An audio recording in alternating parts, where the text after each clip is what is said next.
So in the middle of the pandemic, I wanted to put out yet another video just to take a step back and talk to folks about what's happening in the market and some of the things we could see, we hope we don't see, but possibly could be down the line for this market. Now, before I start to talk about some simple concepts or ideas or notions that I have, I want to make sure that I stress to folks, I'm not a financial planner or a financial expert, nor am I an expert on the stock market. I rely on those experts when my clients have those types of assets. I'm an elder law attorney. I'm a estate planning attorney. I do a lot of probate and I do a lot of real estate. So I'm going to be talking about some basic concepts just to try to stress to folks that may be going through a really bad time what they could be doing or what they should be thinking about anyway. They don't have to. Just some ideas.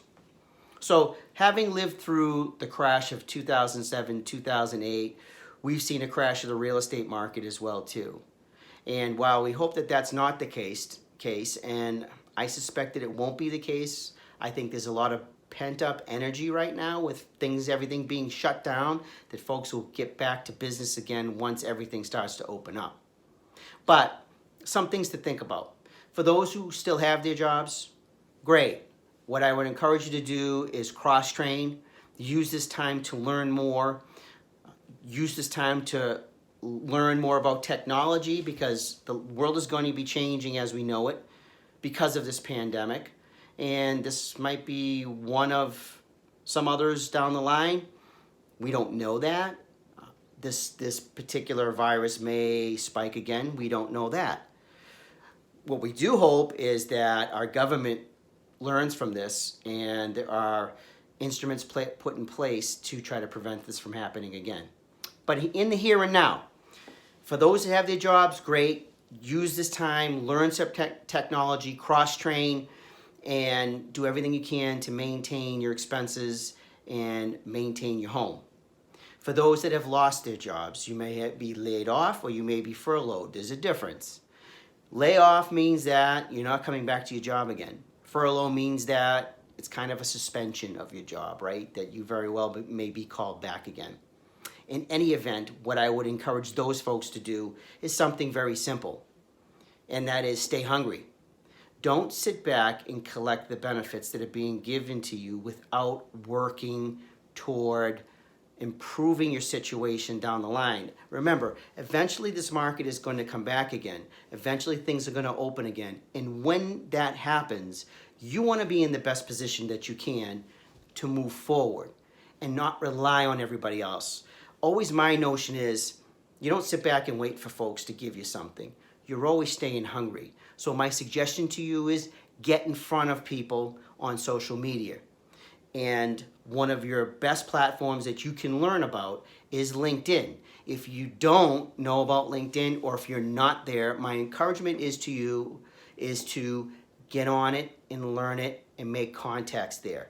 I've helped many friends get back to work again from that platform. It's one of the most useful platforms that I've seen. Other people may have different views, good for them. That's the way I see it.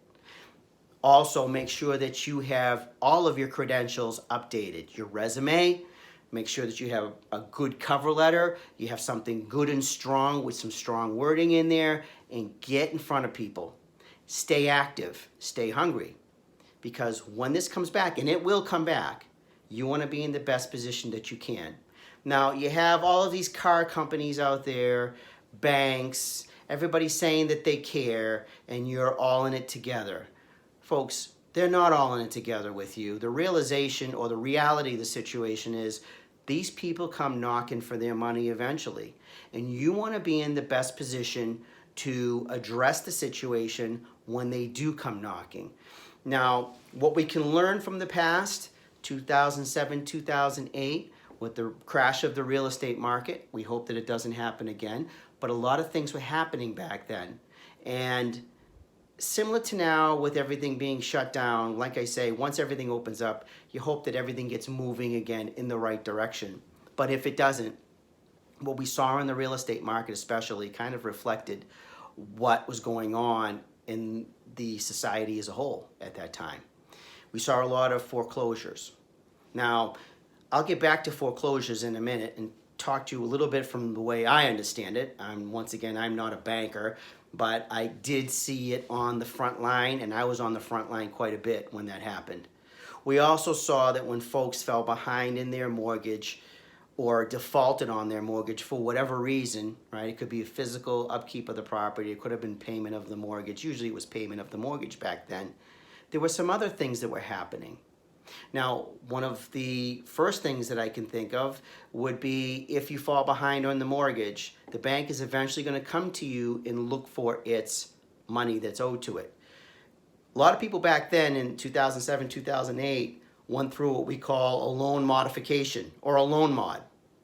Loan mods are good when they happen, but you have to once again stay aggressive with the bank. There is an application that needs to be filled out, and there is supporting paperwork that you must submit to the bank to make sure that that application is complete. Will the bank tell you? Well, back then it wasn't really telling because it was all new to the industry, right? But now the bank probably has its processes in place, and it can tell you specifically what it means. But my encouragement to you is if you're going to go with the loan modification, or if you need to go with the loan modification, is to stay aggressive with the bank and don't assume that the bank has what it needs. Please remember that if you're going through a loan modification at any time, the foreclosure department in the bank is very separate from the loss mitigation department in the bank. Usually your loss mitigation department or a department separate from the foreclosure department inside the bank is handling a loan modification. The reason why I mention this is that the foreclosure department doesn't pay any attention to what's going on inside the bank. It moves forward, and the bank always has the right to foreclose on your property, even if you think it's okay with the loan modification application being submitted. So stay aggressive and make sure you contact all the departments of the bank that you think are going to be affecting you. Now, playing upon that, the other thing that we saw back in 2007 and 2008 was what we call short sale. Now, the properties, what we used to say upside down or underwater, what that basically meant was the property value was less than the mortgage that was due. So if you had a mortgage at $300,000, your property might have been dropped. The value might have dropped to $200,000. So now you owe more than your property's worth. You're upside down. You're underwater.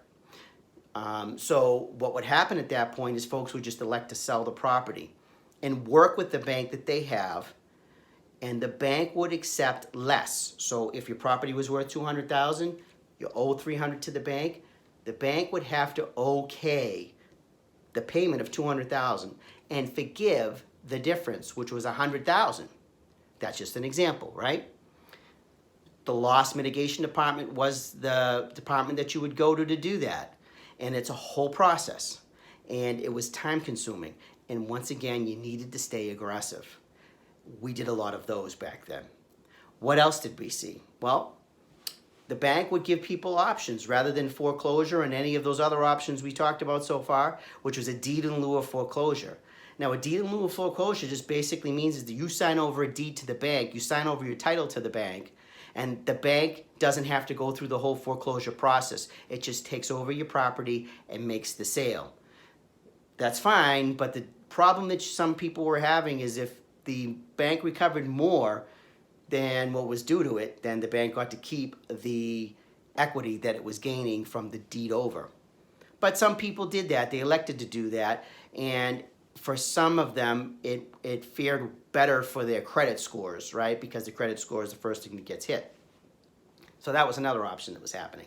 Then last but not least was the foreclosure process, in which the bank would step forward, foreclose on the mortgage, because the mortgage is what their security was, and take over the property. If they took over title to the property, they were prepared for sale. Sometimes it was called an REO, or real estate owned, and the bank would have realtors that would handle the REOs for them when they took over possession of the property, or sometimes it would just flat out auction the property off. And if there was any money recovered above and beyond the debt that was due to it, it would go back to the owner. If the bank recovered from the auction, if it recovered money that was not enough to pay the mortgage that was due, right? So it was a deficiency. Then the bank would go ahead and collect its funds from the sale of the property, and then go after the property owner on the promissory note. Remember, when you close on a mortgage, there are two contracts you normally sell or sign. One is the promissory note, that's your personal promise to the bank, and then the other is the mortgage, which is the security on the bank. They foreclose on the mortgage first. If they don't get the money back, there's a deficiency. Then they go after the owner on the personal contract, which is the note. So we were seeing that happen. All of this just to bring forward the potential of what could happen. We hope that it won't, and we hope that there will be instruments in place to prevent it from happening in the future. But my main advice that I can give to you is stay hungry, stay aggressive, stay in front of people, and do the best you can to put yourself in the best position that you can, so that when these entities do come looking for their money, you can give them something, you can make a deal, you can make it happen, and try to move forward with your life, as opposed to going through what we went through already, right? What you want to do is learn from history. You don't want to repeat it. So that's my advice. I wanted to put something together here just to bring forward some of the issues that I see. Like I said, I'm not an expert by any stretch of the imagination on the stock market. I leave it to those folks, and even they can't figure it out. All we can do is try to make sure that we put ourselves in the best position so that when things do come back, and they will come back, that we're ready for it. Dave Ceruolo, CeruoloLaw.com.